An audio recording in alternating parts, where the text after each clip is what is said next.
Good evening and welcome to the November 4th Special City Council meeting. With that, Mike Urban, will you please call roll? Thank you. Mayor Benjamin. Present. Councilmember DeLira. Here. Councilmember Fajarin. Here. Councilmember Gaither. Here. Councilmember Guido. Councilmember Parks. Here.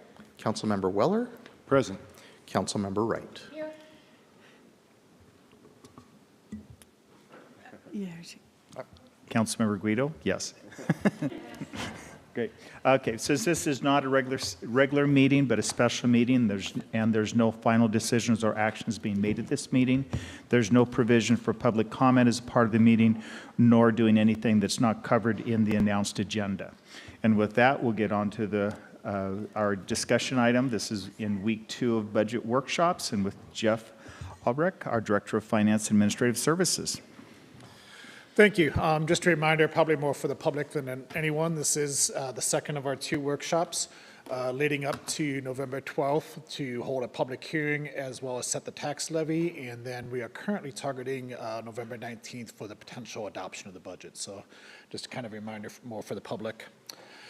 With that, I'll kind of dive right in and get started. So I'm going to talk about the finance and city clerk. So the org chart starts on page 58, but really 59 is where the finance and clerk section starts of the budget activity and information. Just a reminder of what finance and city clerk do. So, finance, we process all of the financials, so accounts payable, accounts receivable, including utility billing. We do payroll, so we at least make people happy twice a month, if nothing else. Deal with all the taxes, benefit processing, and we also do that in addition for the city. We do that for the airport too, as part of the services there. And then of course, city clerk manages any public records requests, all of the filings for the city, and management of those all those activities. Just a few kind of department goals. Obviously, accuracy is probably the biggest goal of finance, as you can imagine. Especially when dealing with audited financials as well as payroll. So we really take a lot of work in that and make sure that we provide both timely and accurate information in processing those activities. Couple highlights to note or things to note. Salaries and wages, these are basically just based off of actual positions, including COLA and step increases. Supplies-wise, probably not a lot of major changes in actual supplies. Pretty much just kind of the daily paper and those types of things. Other operating expenses, the couple of variances you'll kind of see here compared to history. The biggest 2 things are audit expense and our ERP software. So audit expense, we got behind in our audits during COVID, and we're still trying to catch up. So during 2024, we actually had the expense, we're probably gonna have the expense of about 2.5 audits, which means in 2025, we'll have about 1.5. We'll finish up the 22 audit, the 23 audit and the 24 audit, and then by 2026, we should be back onto a schedule of 1 audit per year. So those will actually decrease a little bit in expenses there.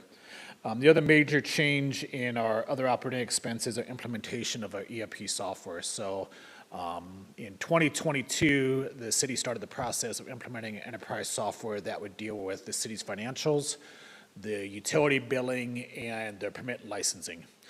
Major undertaking, we completed the implementation of the finance in September of 2023. We are in the process of completing the permit and licensing now and actually hope to go live with that next month. So we'd have online permitting and licensing and much better software. A lot of that process is still on paper, and then we hope to go live with the utility billing in the spring, probably around March. That one's a little bit more up in the air, but probably around March. So those are ongoing costs related to capital, but then there's also cost for maintaining that software ongoing also. So those are probably the biggest changes you kind of see. And then, of course, our interfund rates determined by those services that are provided to us. So with that, if you want to take a look at the numbers, you can kind of see the changes. The biggest one is the decrease in capital. And again, that was related, all those capital costs were related to the enterprise software implementation. And you do see the increase in operating expenses, and that is related to the audit costs as well as the ongoing costs for that software implementation. Most of the other categories stayed pretty similar or even saw some slight decreases. So overall budget goes down about 9%, mostly related to that capital reduction. And then for 2026 goes up 2.9%. With that, I would entertain any questions. Any questions? Councilmember Weller? Just a comment. I think it's important, especially during this budgeting, to make sure to recognize you've been very good about navigating us through some very difficult challenges. It definitely needs to be noted how much I admire that, and I'm sure others up here as well. And I know I've heard it from other department heads as well. So I just felt that you needed to hear that. So thank you. Thanks, I appreciate that. It's always easier navigating difficult times when you've got good people to help you through it. So a lot of appreciation goes out to staff, other staff for that too. Okay, sounds good. Thank you very much. Next up, information resources. Now, human resources, not information resource. We're merging the two together right now.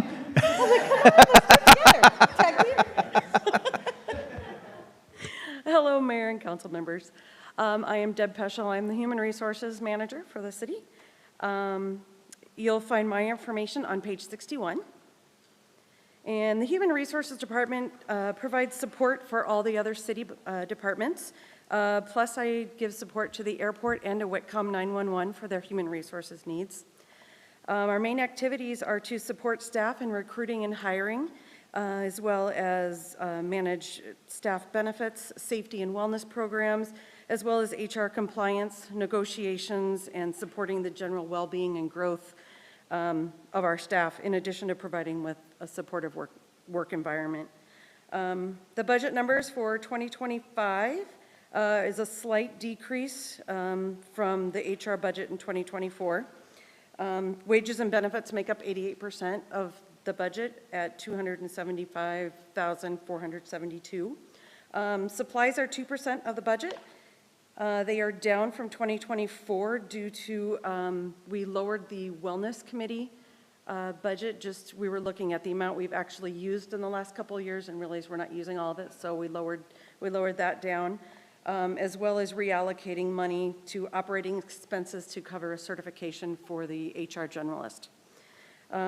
Operating expenses are 5% of our budget, and the interfund is another 5% of the budget.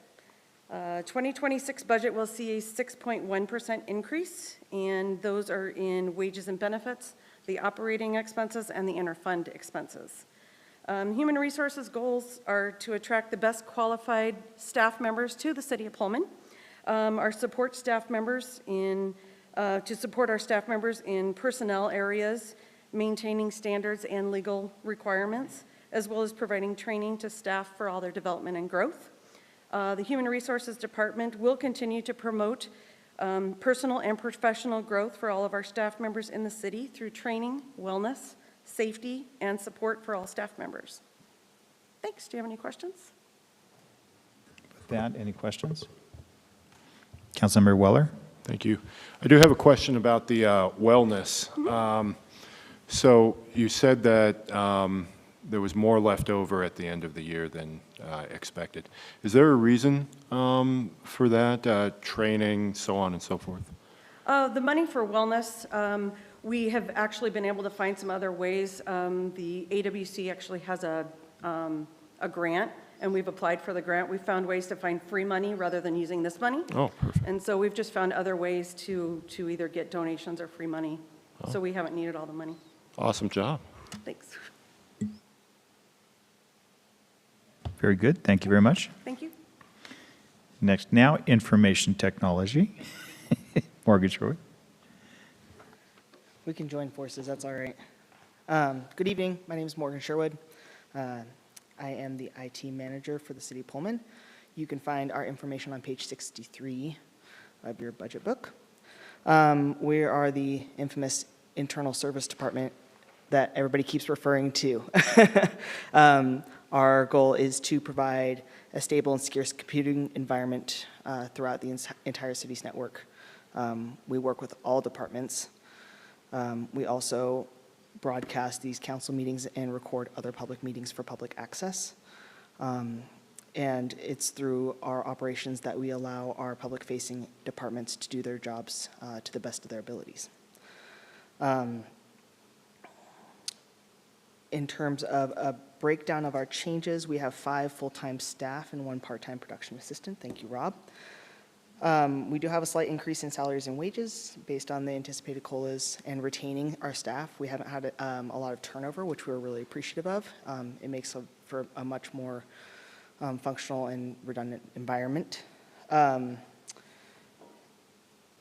For our supplies, we've reduced our supply budget, and that's mostly because we've standardized a lot of our fleet and what we're deploying, and so we're able to use and reuse a lot of the same equipment for longer.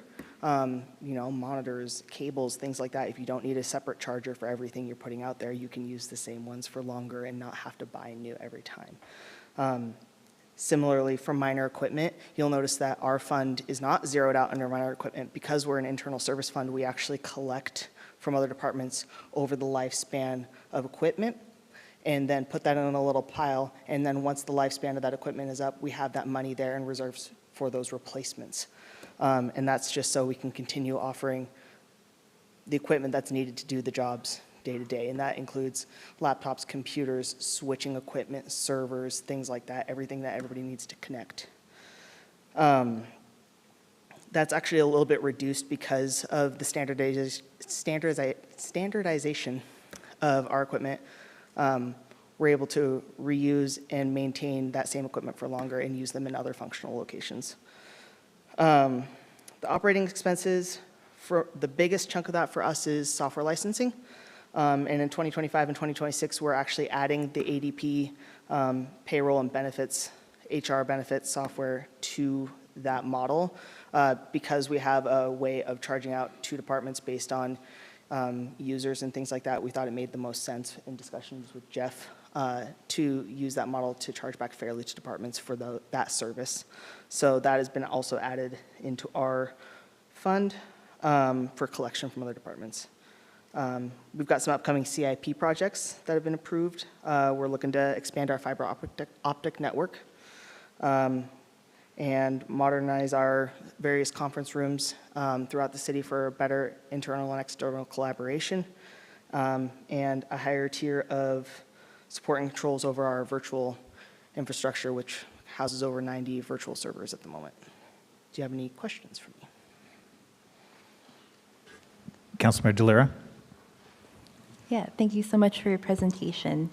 So under capital expenditures, what is meant by an annual unanticipated project fund? Yes, so that has been a long time placeholder for us. And it's one of those things where we do our best to anticipate everything we really can, but we know that technology changes so rapidly. So sometimes we have something that comes up that needs a little bit more than that $10,000 mark, but isn't so much that it's an emergency in another way, and we have that fund to be able to fall back on. So we've used it for security camera system upgrades, some unanticipated licensing this year that came along with our core network refreshes. Things like that where it's on the timeline of things we need to deal with, but they were not anticipated the year before or prior to that. Yeah. Councilmember Weller? Morgan, I think it's been said before how really great you and your team have been working with all of us, and especially I remember at one of the CIPs when we were in the old City Hall, I remember this distinctly, that the past information technology infrastructure was essentially bubble gum and duct tape. I really applaud you bringing us further along and I know your team has been so good about, I don't know anybody else, but locking myself out of the computer several times and not doing the proper updates, and it's completely on me, but you and your team have been very understanding about all of it, so I want to thank you for all of that. Yeah, thank you. And we have an exceptional team. I'm very proud to be part of that. Councilmember Guido? Morgan, I have a question as it relates to cybersecurity. How do you feel like we're keeping up on that? You know, cybersecurity has been a huge focus for our team these past couple of years, and we're actively engaging in a number of audits and reviews and task lists, and we've engaged a number of software solutions and security solutions as well, not only through CIP, but also just regular leveraging what we already have available to us and user education and things like that. We're making much more progress in the past couple of years than I would say, before. We're making, and we've got to keep up. So it's at the forefront of our minds, absolutely. Don't see any others, so thank you very much. Thank you. Next up, we have administration. So Mike? Thank you. And just to pile on to Morgan, he's far too modest because we haven't been officially awarded it because we're still waiting for the paperwork. There's a grant that our grants administrator picked up for IT to do some cybersecurity audit work for us. So that'll be coming to you hopefully before the end of the month, realistically probably December 3rd. All right. So hi, Mayor, Council, those watching remotely. So Mike Urban, City Administrator. I'm going to begin my presentation with the legislative and executive section on page 36. And I just really want to start with my own personal philosophy on the importance of municipal government, specifically to this organization, and as it relates to my presentation tonight. Because to me, municipal government is the backstop on all the decisions that are being made at the federal, state, and county levels, unfunded or otherwise. And we're expected to fix them. We're expected to do everything. So serving 2 terms on city council in the community I grew up in has provided me some additional insight into what you might be experiencing. So as a staffer and a taxpayer here, I just want to say thank you all for your service, for raising your hands and saying yes. And thank the voters for continuing to put people on this board. So specifically, the legislative budget does begin on page 37, and the legislative department, which is the city council, has the purview over policy and budget. The staffing remains the same at 7, elected to 4-year terms in odd years. Some of you will be up next year, and some of you have a few more years to go on with that. Budget-wise, this department has the same impacts as other departments with respect to inflationary pressures and the costs of insurance, communications, increased AWC dues, amortization for IT, those types of issues. Cost for facilities for the interfund was reduced due to a reallocation of building spaces. So although the legislative cost went down for facilities, it was picked up in other departments and other areas. It's just a more accurate representation of the usage. Largest expense in this budget continues to remain the cost of local elections and voter registration as prescribed by the county auditor. Budget constraints being felt across the organization are also felt in the legislative department. Specifically, the travel and training has been reduced to cover 3 city council members to attend the legislative days in Olympia in February, and then 3 to attend as well the AWC conference in June is what's been budgeted. In addition, membership to the National League of Cities was not included in this proposed budget as previously hoped.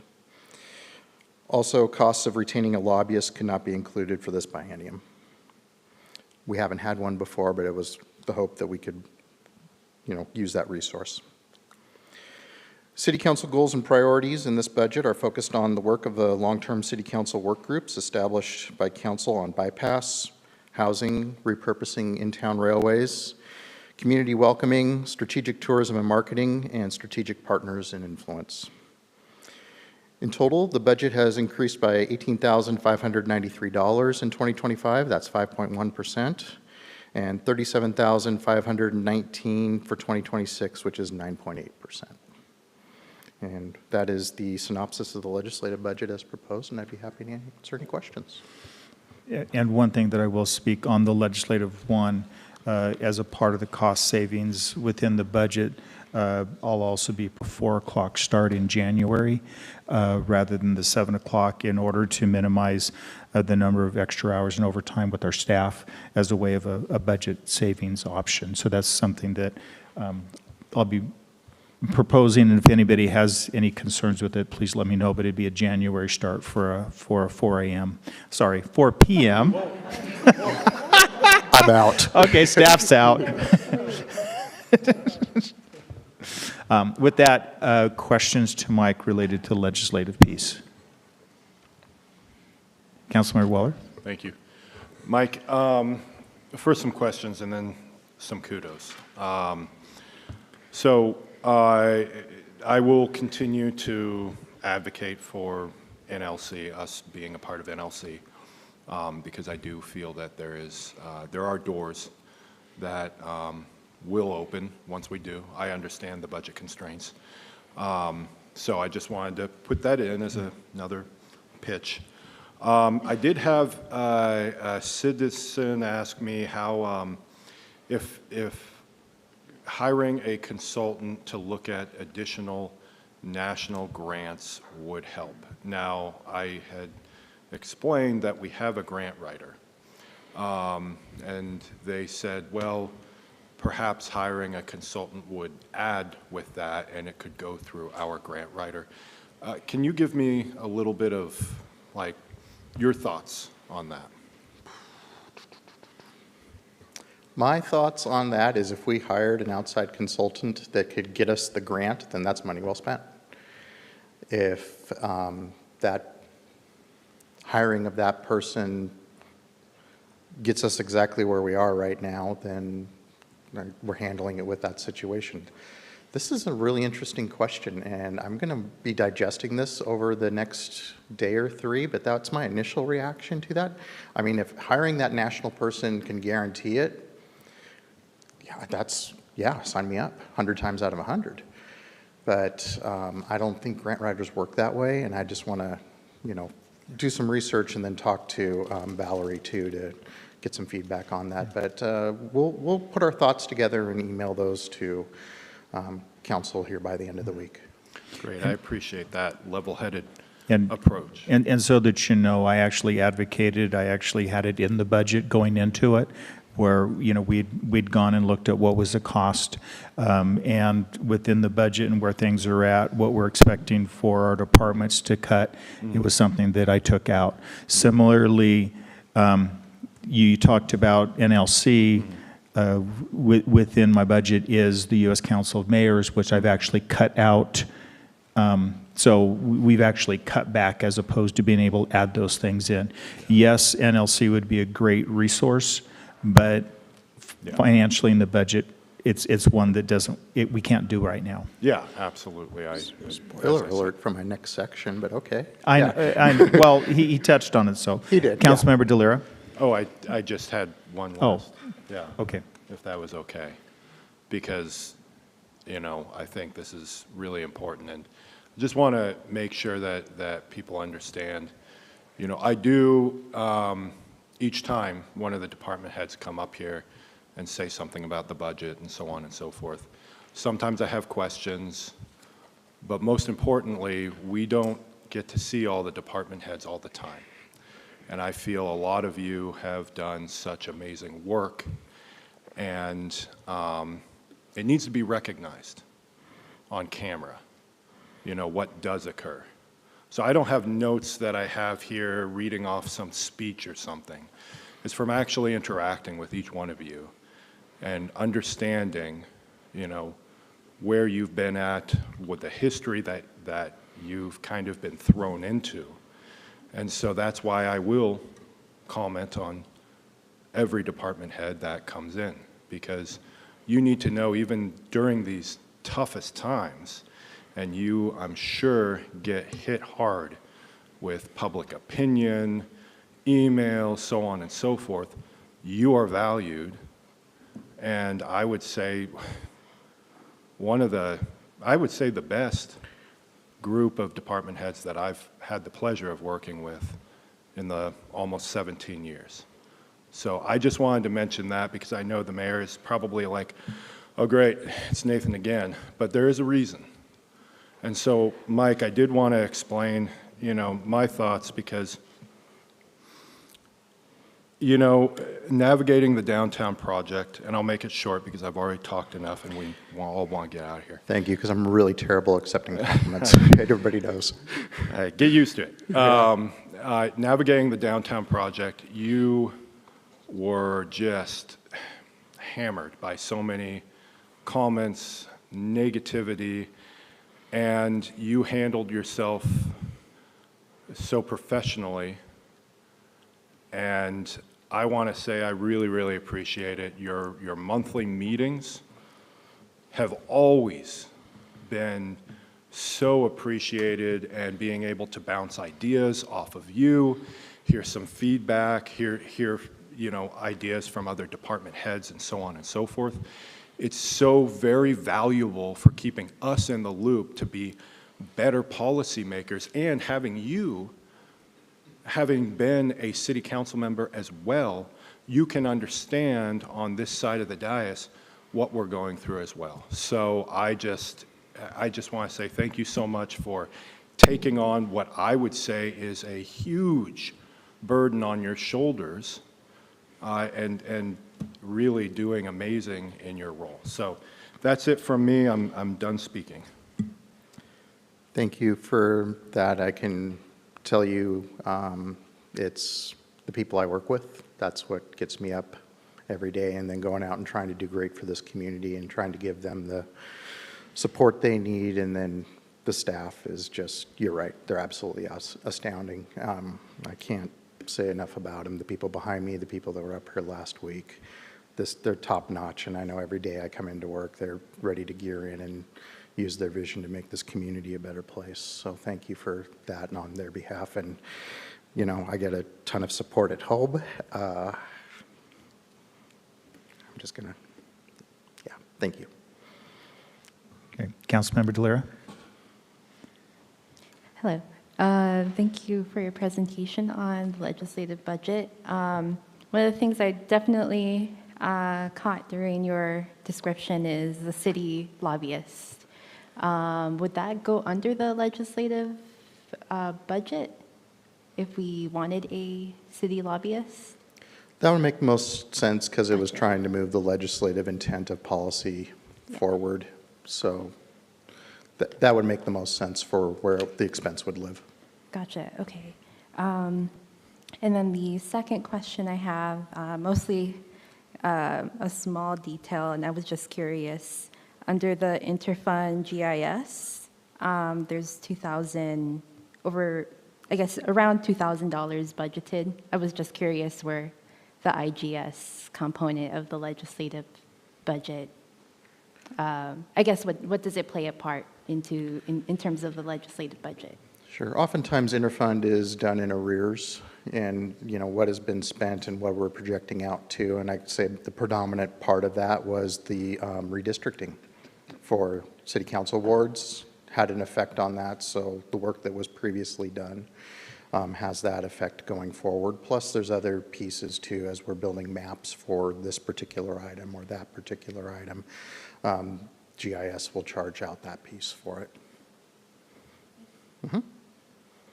Okay, looks good. So on to the next one. Outstanding. Then we're going to go to page 39, and we're going to talk about the executive budget. So the executive department does have the purview over the administration of the organization, governed by the policies set by federal, state, and local levels to provide the services and programs to this community. Mayor proposes a budget to the City Council, and the final budget, when adopted, provides the resources to fulfill the organization and department obligations towards that end. Staffing remains at 3 individuals in this hierarchy. The mayor is elected by the voters for 4-year terms, most recently in 2023. City administrator, who's appointed by the mayor and confirmed by the City Council. And then the grants and special projects manager lives in this hierarchy but has a separate BARS number. and reporting category, which you heard from Valerie last Tuesday. But so when you talk about the numbers going on in here, Valerie lives outside of it, but when you're talking about the executive department, she's kind of a part of it. A lot like finance and administrative services also has HR and those other pieces. So budget-wise, this department has felt the same impacts as other departments with respect to inflationary pressures on costs on insurance and communications. Reductions were made to training, travel, dues and subscriptions, most notably the cancellation of the U.S. Council of Mayors due and subscription, as the mayor has alluded to. Interfund costs for facilities and IT increased on a pro rata basis, but decreased overall due to the unfilled position of the administrative specialist and the reallocation of those spaces in the facilities. So City Council goals and priorities in this budget are focused on assuring that staff support for the work of the long-term City Council work groups stays intact. And then more granularly, under the mayor's direction and supervision as city administrator, I'm working with my internal accountability team around the 2-year goals of community engagement and communications, city department visioning, economic development, staff support, boards and commissions, and wayfinding. So in total, the budget did decrease by $28,241, or 8.8% for 2025, but it goes up in 2026 by $10,458, or 3.6%.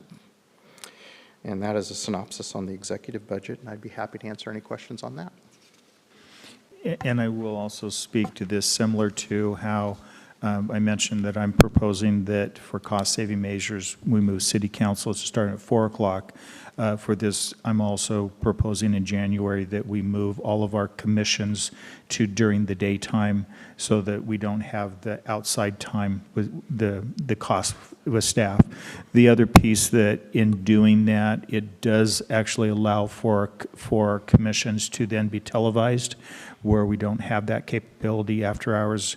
And so it does provide a greater service capability in that way. So that's one of the things that's in January that I'm proposing and working to meeting with the commission chairs later this month related to this. With that, Councilmember Gaither. Just want to say some of us have 9 to 5s. That's all. Councilmember Fajarin. Thank you. Thank you, Mike. Just a curious question from my end. What value would an administrative specialist or job duties would the administrative specialist serve the city? In the past, when that position was filled, it took a lot of the research and writing and those types of things off it. Right now, I'm a department of 1, so I write my own ordinances, resolutions, or do my own research.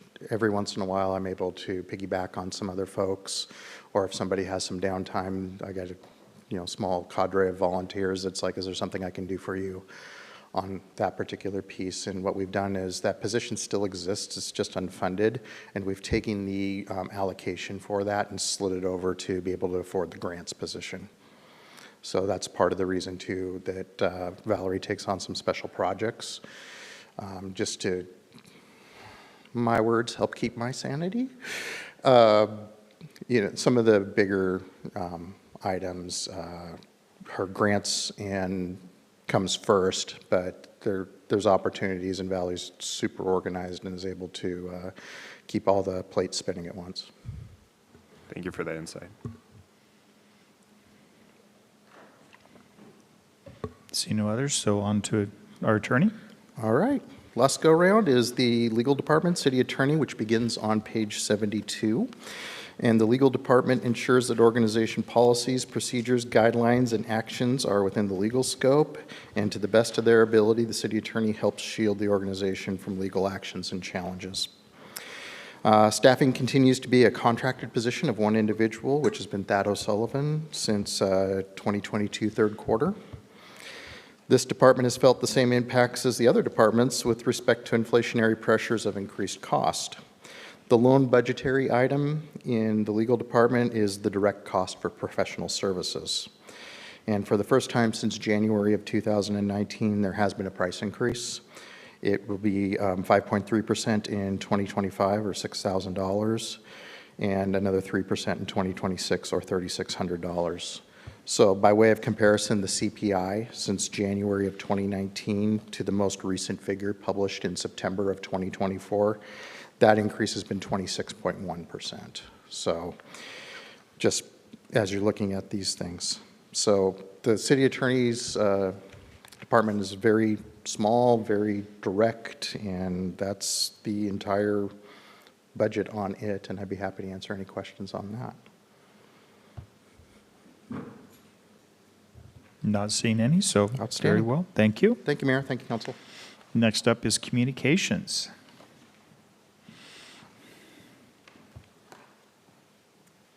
Hi, Mayor, City Council. I'm Megan Farron, the Communications Coordinator for the City of Pullman. And my section of the budget book starts with some silly selfies on page 43. The Communications Coordinator position was established in 2022, so it's relatively new to the city. And I'm even newer, as I've only been in the role for about 4 months. I'm super grateful to everyone who's been helping me get up to speed quickly on both my position and on the inner workings of the City of Pullman departments. The goal of the Communications Department is to design and execute the city's communication strategy and protect the city's brand presence, both internal and external. There's a lot of detailed information in my abstract, but what I do mostly falls into 3 main buckets. First and foremost, it's my job to keep the community informed of the City of Pullman news, events, and information in a timely manner.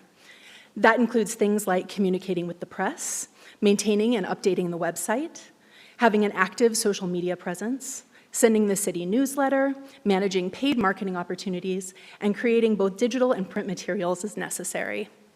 I've also started my FEMA Public Information Officer training, so I'll be able to respond to city and community situations as effectively as possible. Second, I work internally with the City of Pullman departments on their communication needs.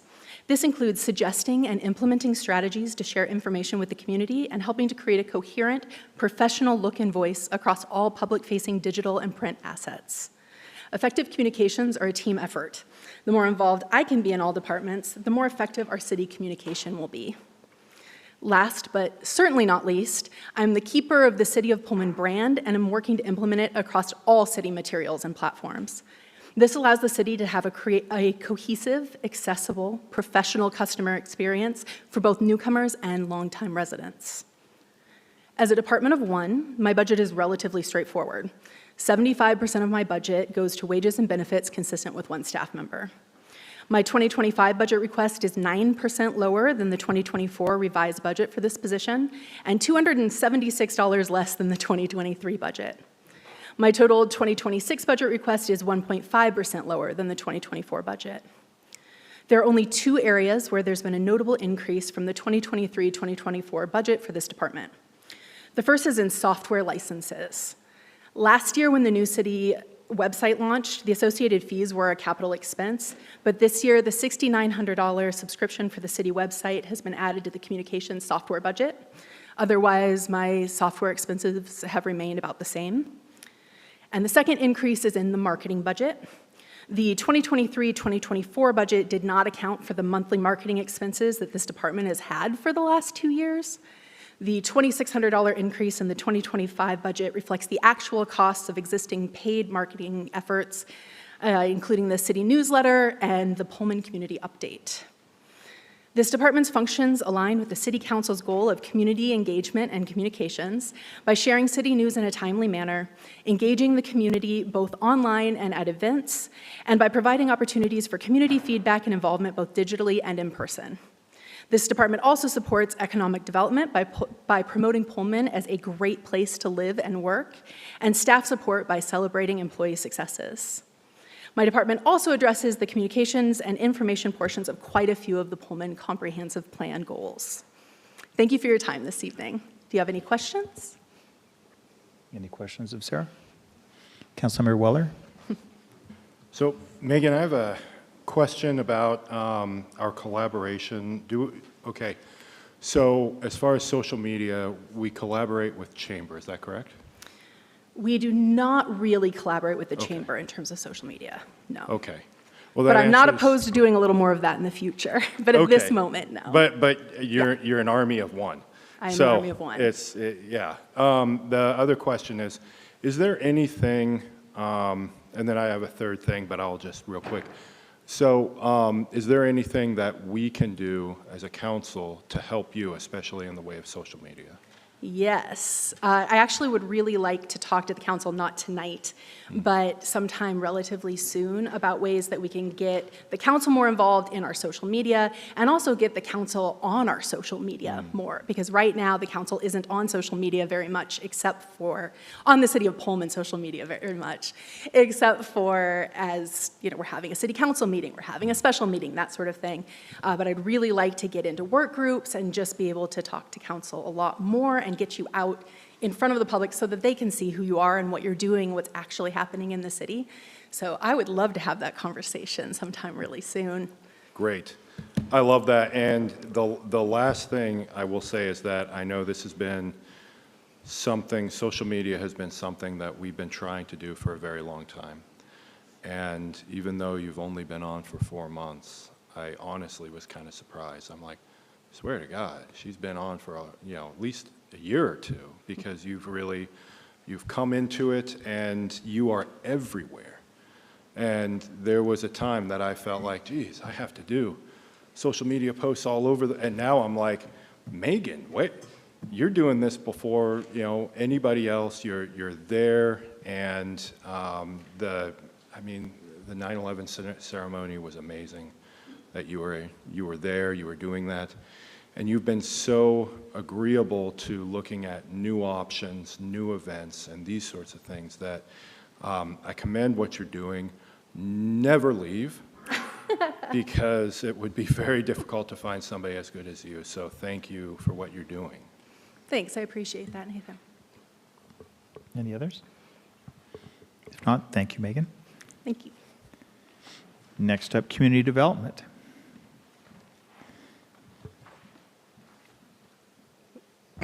Thank you, Mayor. Good evening, Council. Community development starts on page 47 of your budget book this year.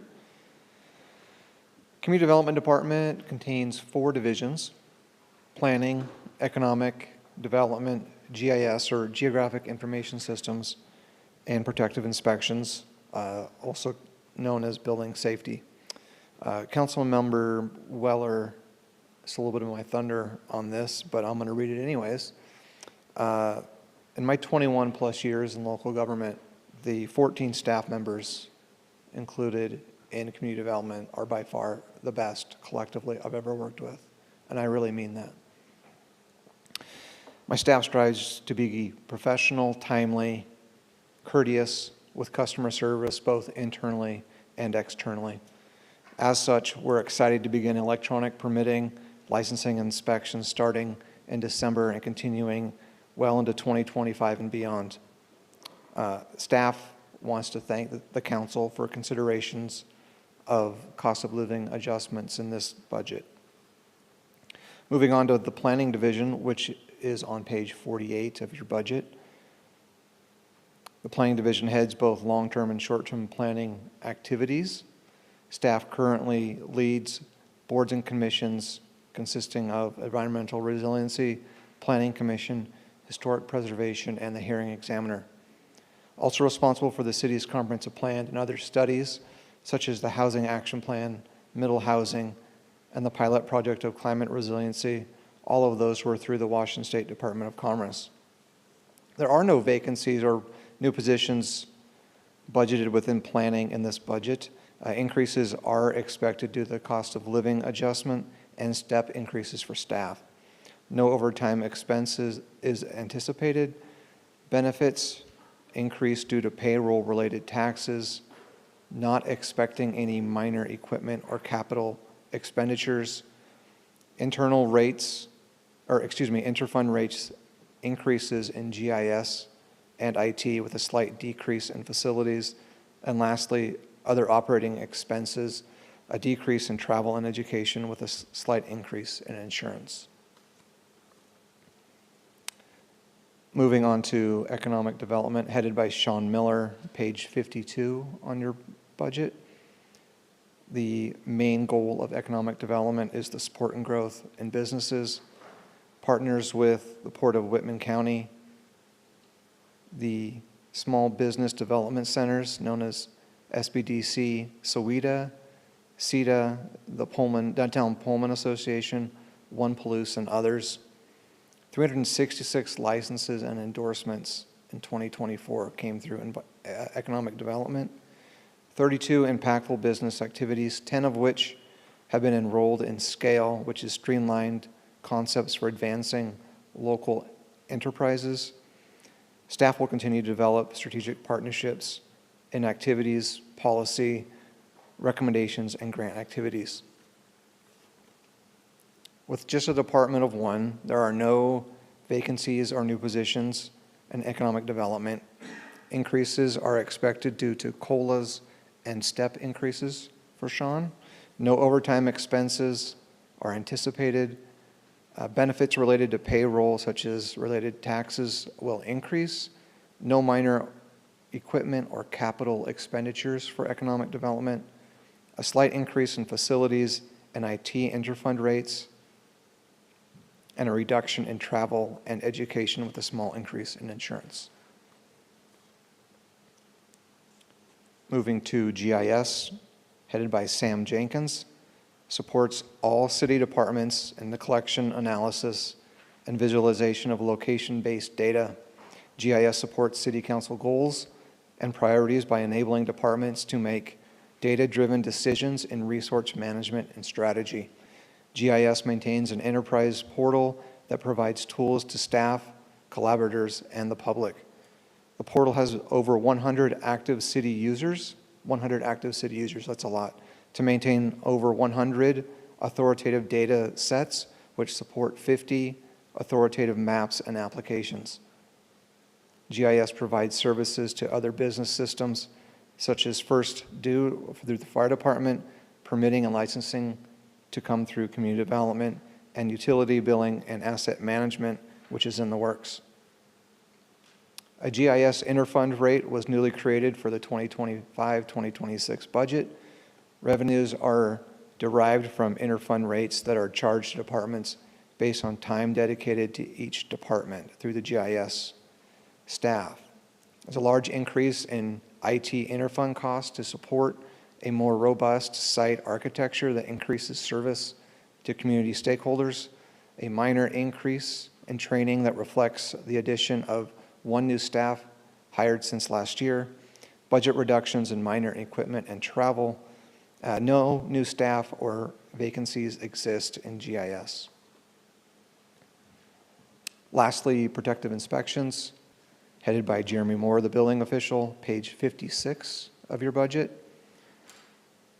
Protective inspection manages the built environment and administers Pullman Code and Washington State Building Code. All new construction for the city and WSU is permitted and inspected through this division. Goals include providing a very high level of customer service, safeguarding the public health and welfare with life safety inspections, and providing education to contractors, developers, design professionals, and the public. Highlights include final certificate of occupancy for the new airport terminal, University Crossings, Annex Apartment Complex, Take 5 oil change, Rose Hours, and the new 100,000 square foot indoor practice facility at WSU.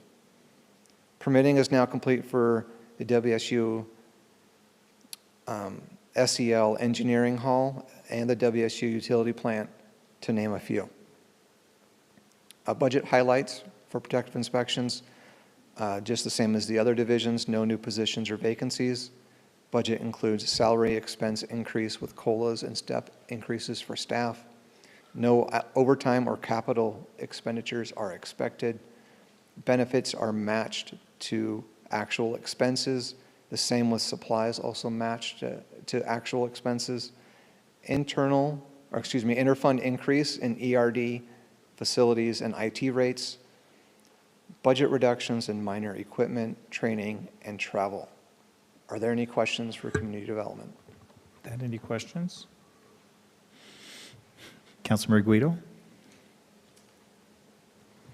Well, I get to steal Nathan's thunder because I'm going to compliment RJ and his team because we've worked together quite a bit on the housing and really responsive and very educational, and I appreciate the opportunity to work with you and get the guidance and your team as well.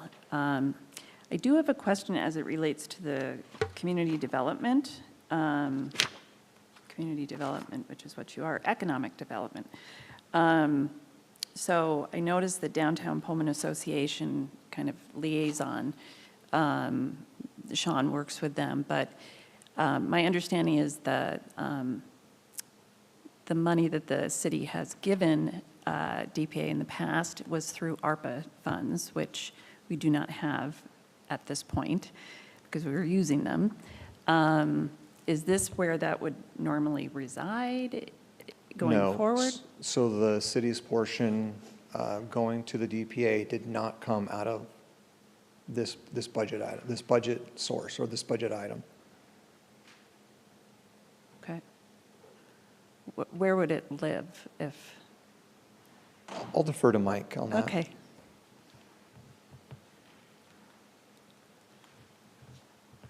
So originally with the Downtown Pullman Association, that was a 3-year seed money in partnership with Washington State University. And as it was advertised in our previous budget, that 2024 would be the last because it was funded through ARPA.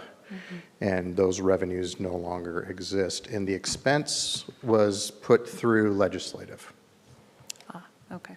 So the revenues came in general fund, legislative is where it went out since it was a council decision to support that piece. That made the most sense when we set that up originally with the previous finance director. Okay. All right, thank you. Councilmember Weller? Thank you, Mr. Mayor. RJ, I have nothing nice to say to you, so your team's pretty awesome, though. No, RJ, I really appreciate, we've had a lot of discussions up here about mixed use, multi-use, and I love how in your goals, reading your goals, not only have our discussions really informed me quite a bit because I left school a while ago with planning, and so I learned quite a bit from you.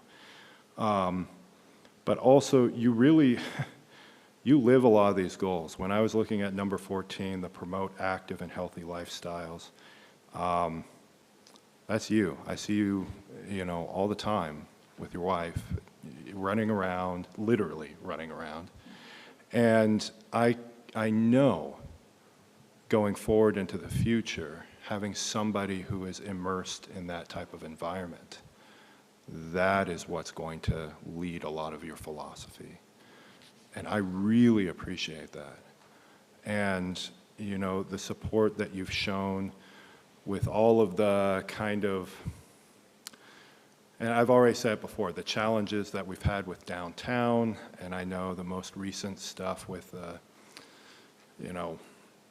walkways and so on and so forth.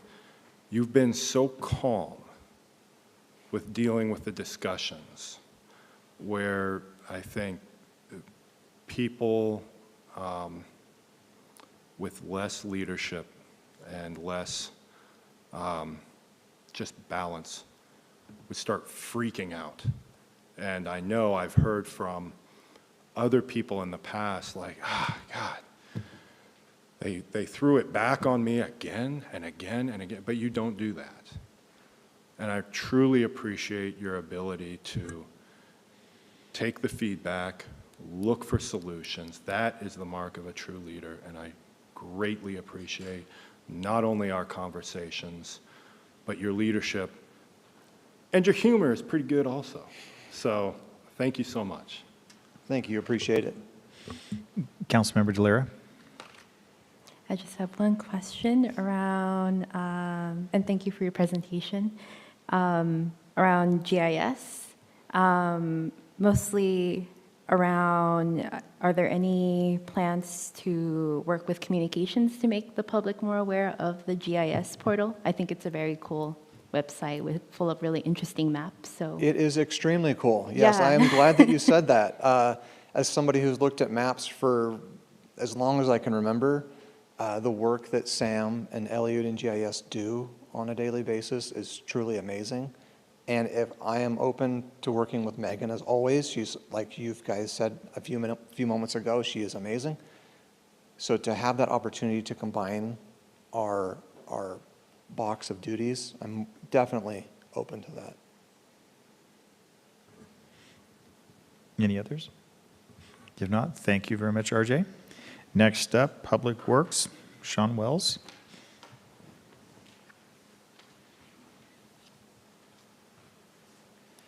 Good evening. I have about 3 hours of material here tonight, and I'm kidding.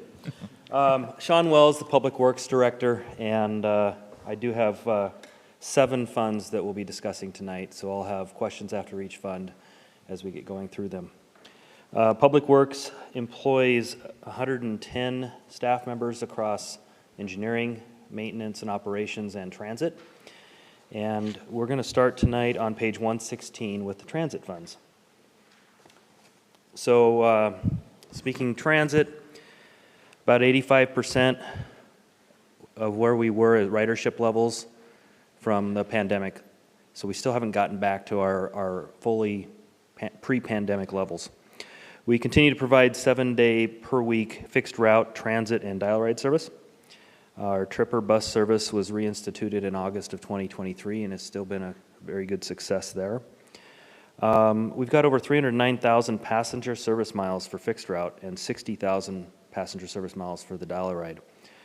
Our operating cost per passenger on the fixed route is about $5.38 per passenger trip. And for the dial ride, these are 2023 numbers at $72 per passenger trip. The other notable achievement we did is we started an expanded service to the airport in 2024. And that funding for the expansion service will be rolled over into our operating grant beginning in 2025. Transit revenues primarily come from the WSU Universal Transit Access Pass Agreement and the Spokane Falls Community College prepaid ridership contract. We get grants from WashDOT and the FTA for service and capital purchases.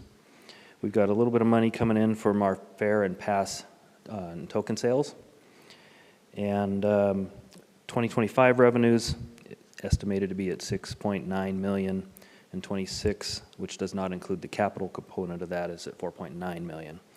That's up about 57% from 2024, primarily due to purchase of a couple more buses coming into play. Expenditures in 25 primarily consist of salaries, supplies, uniforms. Our fuel is a big cost, and fleet repair and maintenance when we send the buses over to the garage and get them fixed. Those are not cheap tires we put on those buses. So that comes out to be just over $9.5 million, but 3.3 of that is in capital expenses. Of the capital expenses, we are looking at improvements to the transfer center at Davis and State. We've got some shelter improvements where we have to continually repair shelters that do get damaged. Sometimes their vehicle strikes them, sometimes they just wear out as well as vandalism. We're going to be installing some new bus stop lighting in some of those places as well. We've got some really cool solar-powered lighting systems that are going into a couple of those. We're looking at a new routing software and hardware package, and we're replacing one of the transit driver brake vehicles. The current one is just kind of wearing out, needs to be replaced. And then we've got 3 new buses that are on order that council has already approved, and those expenses for those buses will come in the 2025 budget series, and that's just over $3 million for that. With that, that's transit. Any questions for transit? Seeing none, Councilmember Delira. Yeah, so I have one question. So I noticed under dues and subscriptions, we dropped, or the budget dropped, membership to the Community Transit Association of the Northwest. I guess my question is, what did membership provide to Pullman Transit? That's a great question. I'm going to defer that to our transit manager, Wayne, for that specific one.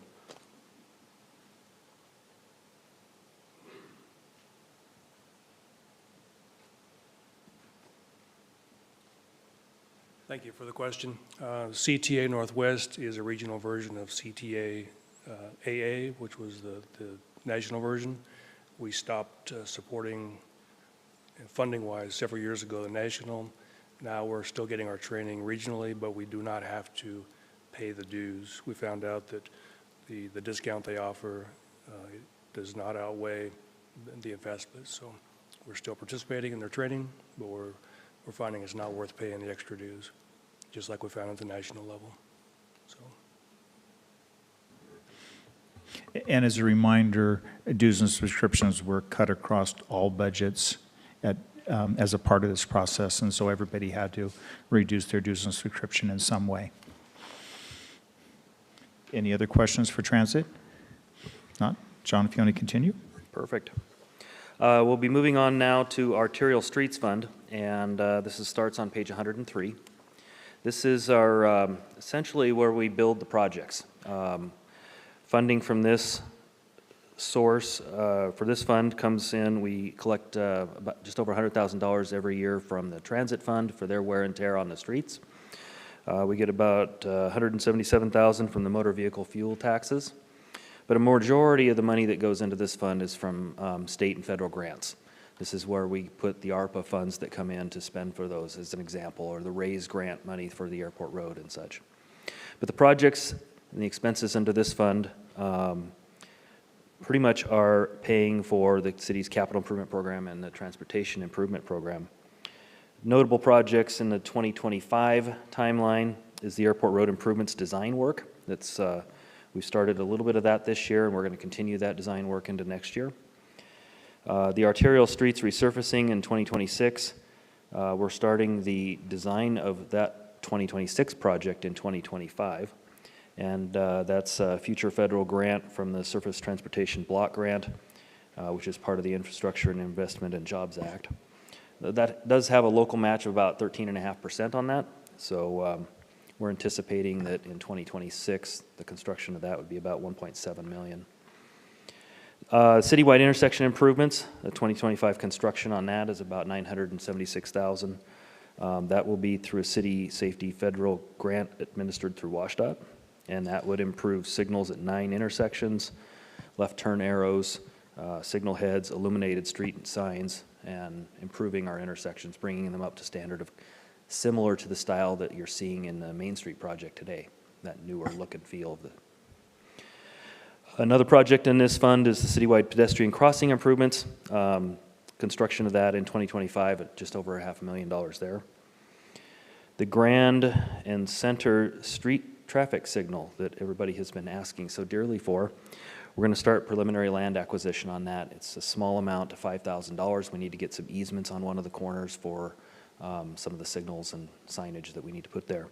But that will primarily go into design mode in 2026, assuming that the capital improvement plan is approved for that, and then construction would be in 2027. Orchard Drive and Valley Road resurfacing. So the Washington State University has just finished up their pathways. We're going to come back next year and do the surfacing of that. And so this would be at a grant dependent, TIB grant dependent. We're looking at 85% match on that. 85% funded, 15% match on that for 2025 construction. And then we've got several projects that will be closing out in 2025, notably the Pullman Downtown, Project Downtown Pullman, I mean. Terraview Bike and Ped Path, which was a TIB Complete Streets project. Same with the Crestview Path and the Military Hill resurfacing project. And going to probably wrap up the Terraview Roundabout and get that one closed out as well. So with that, with the arterial streets, any questions for me? Hey, Councilmember Parks?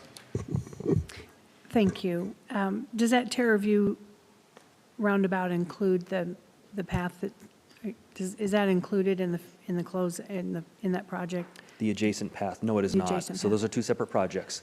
Okay. The roundabout will be closed out. We have the final progress payment to make on that, a retainage, I should say. Oh, okay. But the path that's being constructed now will have some payments going into next year and likely have some closeout, but those are actually two separate projects. Okay, I thought so. I just wanted to clarify. Thank you for all of this.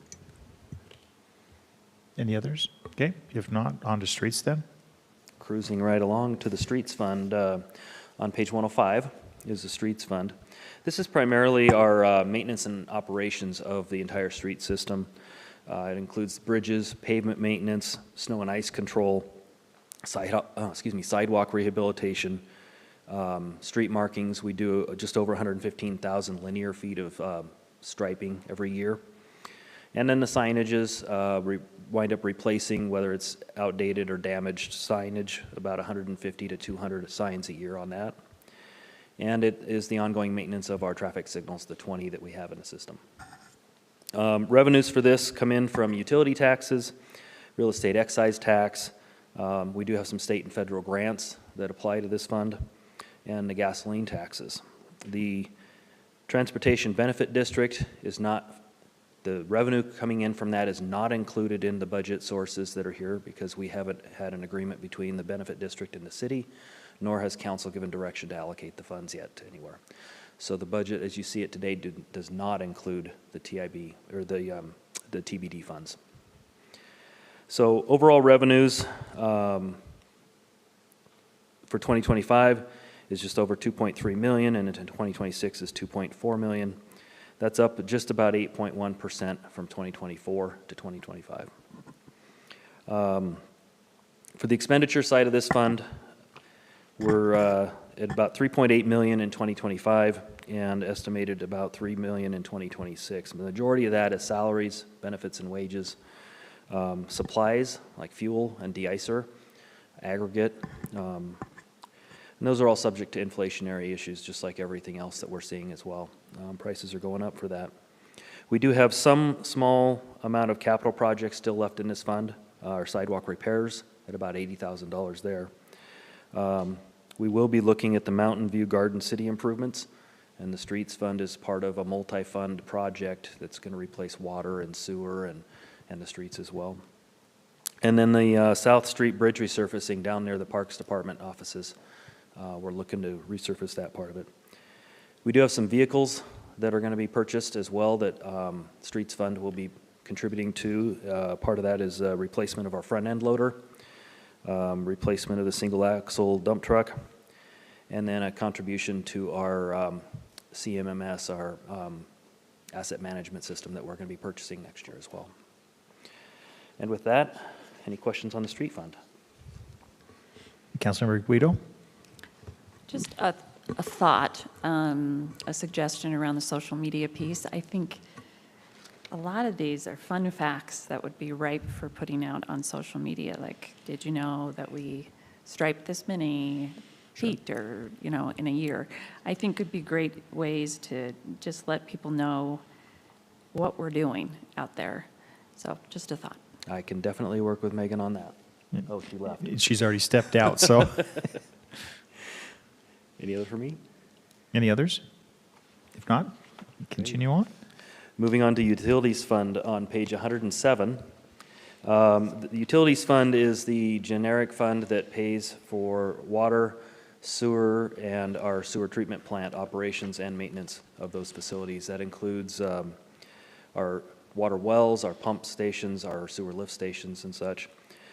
Speaking of fun facts, we delivered, and some of the numbers that are in the budget document, I had to truth them up, so we'll be amending what's in the budget document, but we delivered just over 900 million gallons of water, and that's down from where we were at about 1 billion in 2021, and some of that's due to conservation efforts. We're not pumping as much water as a result. We've got about 5,900 customers and active services, and that's up over 230 customers since 2021. We have 6 water wells, 12 reservoirs, and 121 miles of water main. For our sewer conveyance, we convey and treat approximately 900 million gallons of wastewater annually. Some of that's going to irrigation, so we pump a little more and we use a little more. 96 miles of sewer main and 6 sewer lift stations. So all that needs to be maintained, inspected. We hit water main breaks, as we saw in South Grand earlier this year and elsewhere in town as well. Revenues for this fund, total with water and sewer is just over 13.4 million in 2025, and it'll propose to go up 13.7 million in 2026. The sources for that are primarily water and sewer utility charges.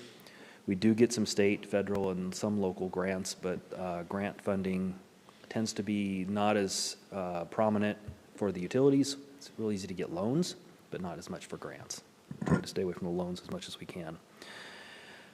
We last increased utility rates in 2022. That was an inflationary-based adjustment. We are proposing a cost of service analysis, which would take a look at hopefully all of the costs, and then coming forward in 2025 with the council for a possible rate increase is that for revenues. Our expenditures in this fund, $21,619,000 in 2025 and $11 million in 2026. You'll notice the difference there between 25 and 26 is the capital side of that. We don't forecast the capital in the second year of the budget. The majority of that is in 2025 are capital expenses, and we'll get to the capital side of that in a moment when I go over the utility capital fund. But the majority of this is preventative maintenance. It's repairs, it's parts, it's a valve here and a pipe there, and it's a preventative maintenance on the mechanical side as well. So our pump stations, our lift stations, our sewer treatment plant, which has a lot of equipment in there that just sometimes breaks down. A lot of moving parts there. Salaries, wages, overtime, supplies, and chemicals, keeping the water clean, keeping the other water not so clean or cleaner. But the public utilities as well, operating the wastewater treatment plant, it takes a lot of power and natural gas to run that facility as well. Our insurance. The other thing to note in the utilities fund, this is where we pay our dues for the Pollution Basin Aquifer Committee at just over $54,000 there. And this year to note as well is that we budgeted $300,000 for biosolids removal, which was an ongoing thing we've dealt with in the last few years. So with that, with the utilities fund, any questions I can answer there? Looks good. All right. Moving to the utility capital projects fund, this is on page 110 if you're following along. This consists of major capital projects in water, sewer, and the wastewater treatment plant facility. Most of these projects are multi-year projects, so they span not just 25 but 26. We're catching the tail end of some and starting new ones. The revenues for this fund are transfers from the utility fund that provides a majority of the funding for the program. We do get, like I mentioned earlier, some grant revenues. SRF loans are available, but the grants are more difficult to come by. So the expenditures in this fund currently are going to be the water tank 12 that was just recently completed. We'll have the closeout of that in 2025. The wastewater treatment plant had a bunch of repair and maintenance projects. We had the thickened Oise pump replacement. We had the dissolved air flotation tank, and both of those will be closed out in 2025. Terraview Drive water line extension to the airport will commence construction. We're in the design phase of that now. And so that will get a water line basically from the University Crossing site up on Terraview all the way out to the terminal. And that's proposed to be under construction next year at just over $2.4 million. The belt filter press design at the treatment plant, it's got some parts there that were still from the 1950s and 60s, and we need to get rid of those and maybe update the facility just a bit. We've got the airport drive water main extension, which will be into design from the airport then out to the east end of city limits at Orville Boyd Road. And the same with the sewer. We're going to extend both water and sewer out to the east end of the city limits there. And the advanced meter infrastructure, as you may remember, the AMI grant that we applied for, the Smart Water grant, we were not successful for. But it doesn't stop the project, so we're still going to continue on with the project in small chunks rather than one big chunk if we had gotten the grant. So that would be about $670,000 we're planning on for next year. And again, part of the computerized maintenance management system as well. Some specific ones, the water, we've got our miscellaneous water main replacement, our Mountain View Garden City improvements, which I mentioned earlier. the water component of that. Well 4 and well 7 retrofits, and the Northeast Terraview 8-inch water main. The sewer, we've got some miscellaneous sewer line rehabs, the Mountain View Garden City improvements, which I mentioned. Sewer plan identified CIP projects. We've got some hit and miss projects around town where we would clean some of those up. And then the biggest one for the sewer fund, or one of the bigger ones, is the sewer decant facility. The sewer treatment plant, we've got the auto sampler replacement program, just over $21,000 there. Some GPS equipment, or a share of that. Storage shelves at the maintenance facility, and a digester valve replacement, construction of that, just over $500,000. So with that, kind of ends my discussion on utility capital. Any questions? Not seeing any, so. Everybody forgets about utilities. Nobody has questions on utilities. Next one is stormwater. On page 112 is the stormwater fund. Primarily, this fund implements the stormwater management program so that we are in conformance with the city's Phase 2 NPDES, National Pollution Discharge Elimination System, our municipal stormwater permit there. The goal of this fund is to improve water quality in receiving streams by reducing pollution, maintain and improve the stormwater infrastructure, which is basically cleaning the lines, maintaining the ponds, the vaults, and vegetation management in the detention ponds as well. So we hire a landscaping company to help come and remove some of the landscaping out of the city stormwater facilities that are there. It's also, there's a permit requirement that we have a public outreach and education as part of the NPDES permit, and so it's implementing that component as well. Flood management is part of this fund, leaf cleanup, inspection of all the catch basins every 4 years on a 4-year cycle, so we get to every one of them at least every 4 years. And our high priority catch basins, we're looking at those annually and sometimes even more frequently than that.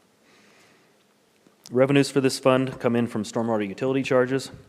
We do get some federal, state, and local grants. The Department of Ecology is very good at this particular part of funding for us.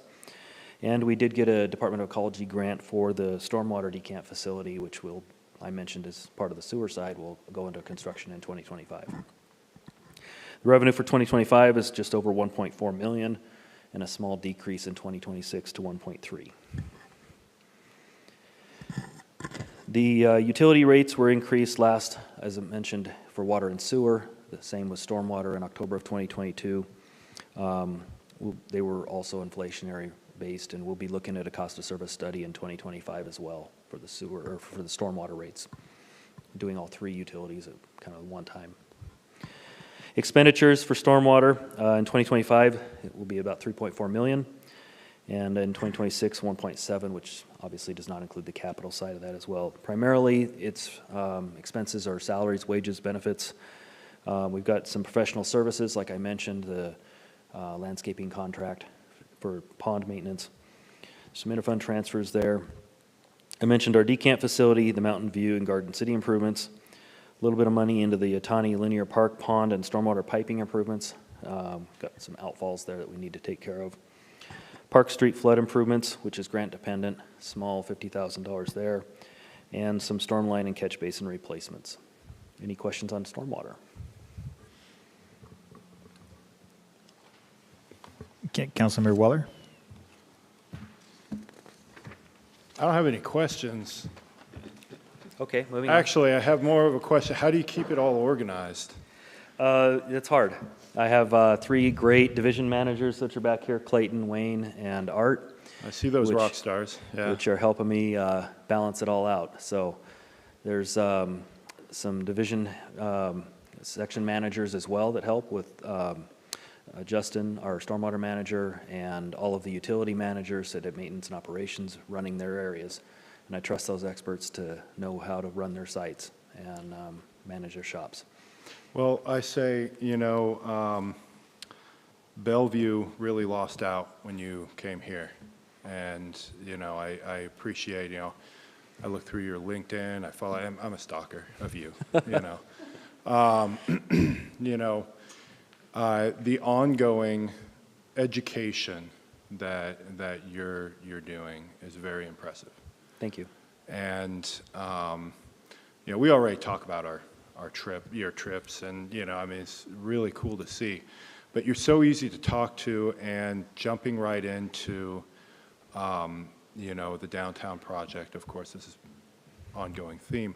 But you jumped right in, worked with Matt, and again, another person where, I think for me, especially in this last year, seeing yourself, RJ, a lot of the department heads that we have here embody one of the things that I try to do, which is, and maybe you don't realize you do it, a sense of stoicism, a sense of you do what you can do, you do it the best you can, and it's just, you don't get flustered by all of the noise that's happening out there. And that, for me as a city council member, I tear up a little bit. So for me as a city council member, being able to see yourself as a department head and those leadership abilities makes me want to be a better elected official. And so, and it's you, it's your team, interacting with Art and Wayne, all these. I really appreciate it. I hope the situations that we are going through right now doesn't beat you down, because you're doing really an amazing job, and you've really shined with the downtown project. So I greatly appreciate it, and your advice on the committee. So thank you so much, Sean. Thank you very much for those comments. Others? If not, on to your last one, the equipment rental division. Let's do it. Equipment rental, page 114. This is our support of the city's fleet of vehicles and equipment. We've got 6 mechanics out there, a supervisor, a lead, and 4 floor mechanics that handle about 240 vehicles. We have a lot of service calls, as you can imagine. As I mentioned earlier, bus tires are not cheap, and we get damage and brakes and oil changes, and just things wear out, break down, whether it's from the passenger vehicle to the street sweeper. The team out there needs to know how to repair and look for and troubleshoot whatever's coming in. The electric buses are another anomaly there as well. So the revenues from this fund come from every other department. Everybody that's using a vehicle pays back into the equipment rental fund for the service that they have received and for the vehicles that they're purchasing through that fund as well. So the revenues for 2025, it's about 5.3 million, and in 2026, about 3.8 million. The expenditures follow a similar trend, about 5.1 in expenditures, about 3.2 in 2026, which does not include the capital costs. Primarily salaries, wages, benefits, maintenance of those vehicles, including the supplies. And then, but the bulk of those is the capital cost for 2025, which we're looking at vehicle purchases. We've got replacement of 12 existing and 3 new pieces of equipment, which come into half-ton pickups for parks and SUVs for protective inspections, which you've heard from RJ earlier tonight. Vans, pickups with cranes for our water system so they can lift the pumps out. Cargo van, a camera van for the sewer so they can house the camera equipment. And all of those are primarily replacements. Some of those are new pieces of equipment as well. We've got replacing a single axle dump truck, which I mentioned earlier, and the front end loader, which are scheduled for replacement. Any questions on ERD? Any questions on that, or any last questions for Sean? If not, thank you very much. Great job. Thank you all. Good 3 hours. Yep.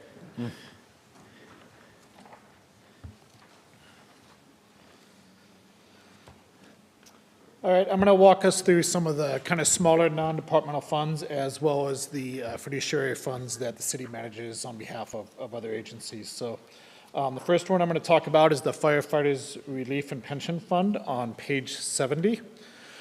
Basically, what this fund does is it funds our left one retirees. So we have the state had an old plan of left one. There's no current people in that, at least not within the city of Pullman. But there is retirees that are still funded by that. And so it funds their benefits.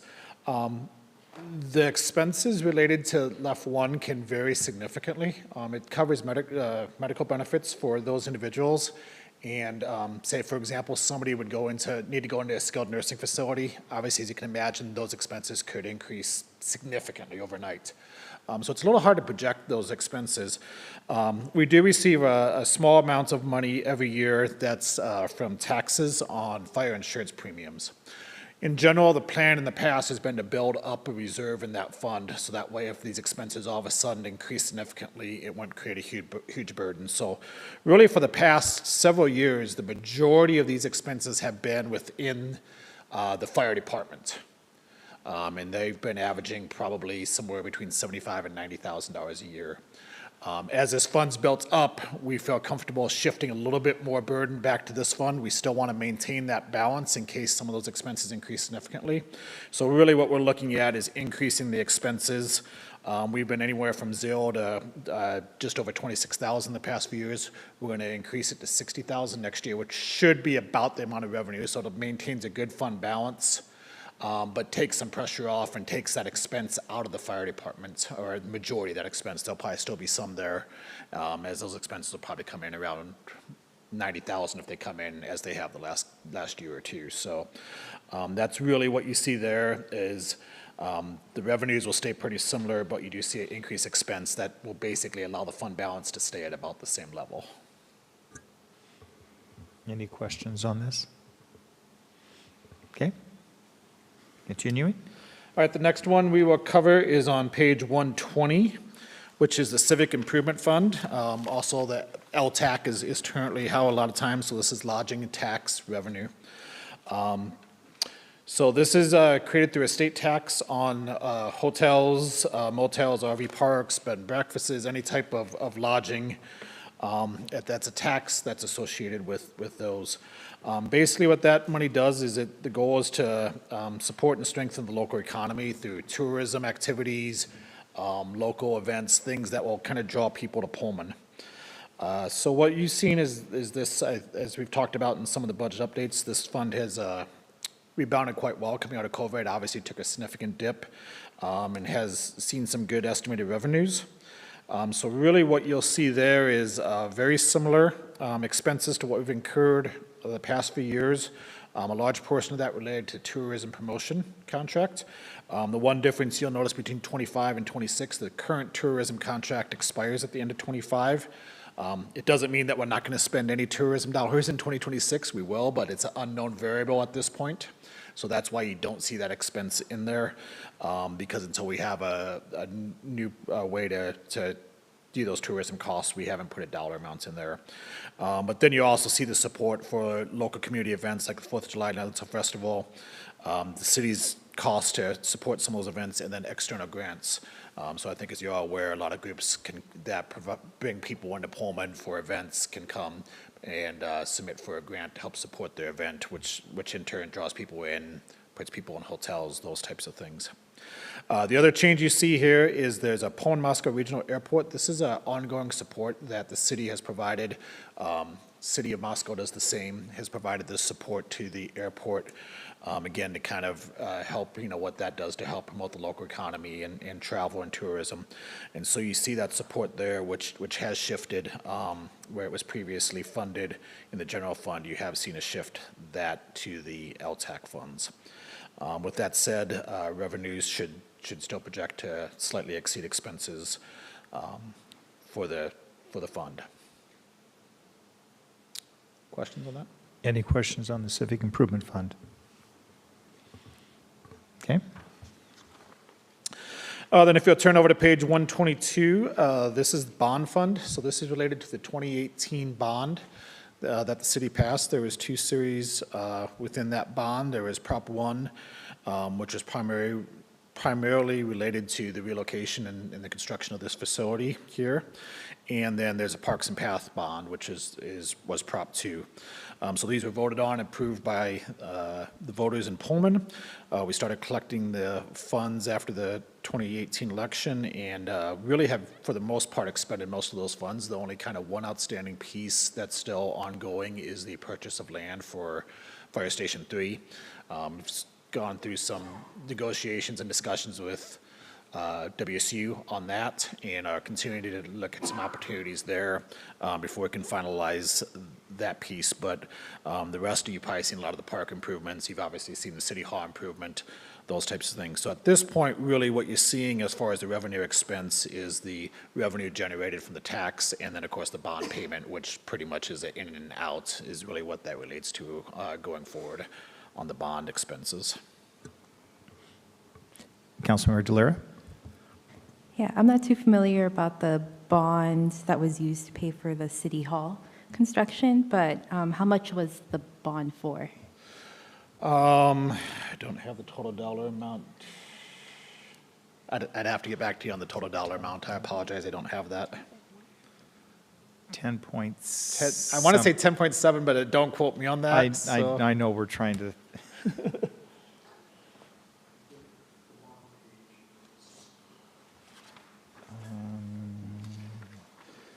I can certainly get back to you with that exact number. Any other questions? Okay, if not, on to intergovernmental agency funds. Yeah, so again, these next three funds, these technically are not part of the city. These are funds that the city manages on behalf of that entity. Now, with that said, the Transportation Benefit District and the Metropolitan Park District, they exist solely to support the city's activities in those areas. So it really makes sense to kind of include them into the discussion, but they are by legality a separate entity. So again, the Transportation Benefit District was established in 2023 through city ordinance. At that point, there wasn't a decision to do any revenues. Just recently, actually partly through the budget development, there was the ordinance to pass the 1/10 of 1% sales tax. So at this point, we did not develop a budget for the transportation benefit districts as things were still a little in flux. It is worth noting that because of the delays in tax generation, that tax technically starts on January 1st, but because of the delays, we probably won't see money start trickling in until March at the earliest would be my guess, just because of the delays. So we won't really see a full year's revenue in 2025. And then as we continue to establish that, then I think we'll start coming back to council and start looking at what the specific uses of that money are going to be. So at this point, there's no budget. We may see a budget amendment in the future as we start to identify exactly what those revenues are going to be and what we would use those revenues for. Any questions? Councilmember Delera? Yeah, in terms of knowing how much money we've collected next year once the sales tax starts kicking in, when would be the best time to ask you those questions about the amount? Yeah, so that'll be part of the quarterly budget update I'll do is I'll always share that number, so you'll kind of get an ongoing estimate of that. Based off of the last couple years of sales tax collection, it's probably gonna, in a full year, so we won't generate that much in 2025, but in a full year, it'll probably generate around a $500,000. Okay, great. All right, the next one up is Metropolitan Parks District. So again, this was established in 2002, and this was actually established by a vote of the city and allowed for the levy of a property tax of 50 cents per $1,000. The current levy level is a little bit less than that based off of where it stands in the junior taxing district, but it is allowed for up to that level. The tax does generate about $650,000 to $700,000 a year in property tax revenue. Again, that the majority of that revenue is passed through to the parks for primarily for projects. It has at various times in the past been used for operations. As long as it's used for parks purposes, it can be used for either operations or capital as allowed. We do have a few expenses that we do relate directly into that fund due to the purchase of the Veterans Park. We have a 5-year payment on Veterans Park at $60,000 a year. We will be completing the 3rd payment here next month. So we'll have 2 more payments coming from that. So that's where you see the capital of $60,000 in there. And then the operating expenses, it's kind of interesting. Even though we use the revenue for capital purchases in the general fund, it's considered an operational expense of the Metro Parks District. So all of the expenses get classified as an operational expense, even though they get used for capital purposes when the project's actually done in the general fund. So that's where you see the budget there. You will see next year that the operating expenses exceed revenues. That's based off of the timing of some of the capital projects. So there's been the past couple of years where the capital projects haven't, because of the timing of them, haven't expended all those funds. So that's what you see. And then the one shift you do see that's different from the past few years at least is out of that $300,000 for both years is allocated to the operation of the parks, with the rest of it, as well as some of the balance in the fund being used for the capital projects. Any questions? Councilmember Gaither? Okay, so I have an idea. Hear me out. To activate family-friendly spaces, I would like to talk about the potential for maybe a play structure on High Street Plaza. Okay. And I think that a downtown play structure would not only be a great addition because it would encourage families to visit downtown more, but I think it would be a great addition to our downtown revitalization efforts. High Street Plaza is a space that was sort of left out of the downtown project. I think it could use a facelift. I bring it up now because perhaps we could approach this within the Metro Parks District budget, perhaps the pros plan. I'm not sure where it would be better housed, but I'll say when I look at page 136, the Veterans Memorial Monument Park, it's grant and donation dependent. Similarly, the city could explore grants, donations, and maybe even sponsorships to fund this High Street Plaza play structure. And I just wanted to bring it up to get the thoughts of the council and the city on this concept. So it's a question for you and the council, actually. And this is, so process-wise, that'd be something that would normally come up through the CIP process where this would get identified and then worked into the budget. But it's obviously something if the council, I mean, so that's the normal process. Something like that would go to is with where there's a design and what it would look like and what the costs would be figured out in order to put it in the budget.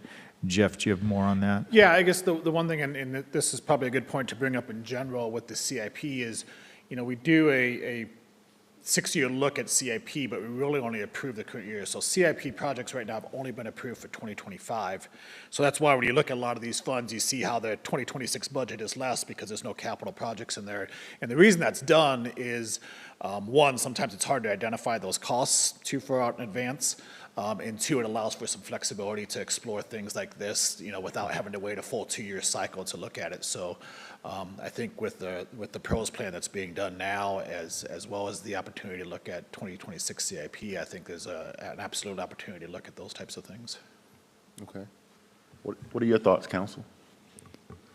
So this really is not a discussion among council on, okay, on changes we'd like to make. This is really hearing from them. Okay. That's a future meetings is where we then get into that discussion. So I think there's a lot of likes to it. But, so other questions for Jeff on this fund? Okay. And then the last fiduciary fund is the Pullman Moscow Regional Airport, and that's on page 126. So they do have a standalone board that approves their budget, and what you really see is generally what they approve is an in and out So revenues net to expenses, and that's what you'll see both for 2025. And actually, they only approve their budget 1 year at a time, so that's why you don't see a 2026 budget in there. They're on an annual budget cycle as opposed to our biennium. So what will happen is they'll approve their budget for 2026 in about a year from now, and that'll actually end up becoming as a budget amendment, so the city will approve that. But they're really the ones who set that budget, and we obviously manage the finances for it and the payroll and the expenses and all those types of things. But at the end of the day, it's their budget. Any questions with that? If not, I know, Jeff, this wraps up. Can you talk about going forward? What's the next steps? Yeah, so next council meeting is November 12th, and at that, we have scheduled for the public hearing, so that'd be the public's chance to make any comments. It's also an opportunity for the council to have any discussion regarding the budget. Budget approval right now is tentatively planned for the 19th, so there won't be any action on the budget. The one thing we do need the council to take action on, though, is to set the tax levies for the Metro Parks District and the city tax and EMS tax levies. That needs to be turned into the county by November 15th. So to meet that deadline, you would have to take action on that. Then on November 19th, if the council so chooses, they could adopt the budget. That one doesn't quite has a harder deadline, but obviously as you get closer to the end of the year, it can create some difficulties operationally if that drags out too long. But that would be then the next step would be potential approval or adoption of the budget on the 19th. Great. And since this was a special meeting, that's part of the reason why I was saying we need to move that to next week, just because we had to stay with what was on the agenda that was actually put out. So with that, anything else that you have? No. I will say, Jeff, thank you very much. I mean, just the work that you and the rest of the staff has done bringing this together is a fantastic document, and there's a lot of Easter eggs in this too that the council members were noticing too. There'd be great talking points for as we go forward. So thank you. Last item that we have is adjournment, so I would entertain a motion to adjourn. Second. All those in favor signify by saying aye. Aye. Any opposed? We are adjourned. Thank you.